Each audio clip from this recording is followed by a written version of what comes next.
So hey guys, welcome back to my channel. তো আজকে আমরা যাচ্ছি মিও মোড়ে, ঠিক আছে? মিও মোড়ের বার্থডে, দেখা যাক কি কি কেক পাওয়া যায়। দাঁড়াও, আসবো তো।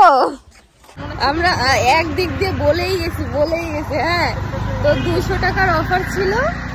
বল নিকিতা, 200 টাকার অফার ছিল। আমরা বলেই গেছি 200 টাকা বিল হয়েও গেছে। তারও বেশি 232 টাকা বিল হয়ে গেছে, টেরও পেলাম না। এই যে আমাদের পার্সেল।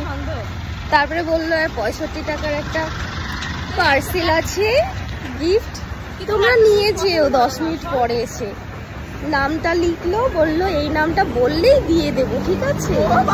তাই বললো। 200 টাকার পার্সেলের মধ্যে আমার জন্য এনেছি, নিকিতার জন্য একটা স্যান্ডউইচ, আমার জন্য একটা স্যান্ডউইচ, দিদার জন্য একটা কেক, আমার মার জন্য একটা, আমার ল্যাক্সির জন্য একটা, আর পিঙ্কি মাসির জন্য একটা। এতগুলো কেক নিয়ে 232 টাকা বিল হয়ে গেছে। আমাদের গিফট হয়ে গেছে একটা। মিও মোড়ের বার্থডে বলে কথা।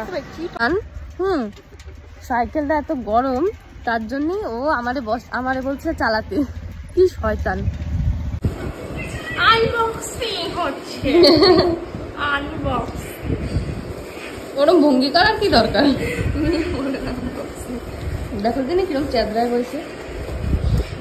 কি হয়েছে তাতে? কেক বন্ধে কি আছে?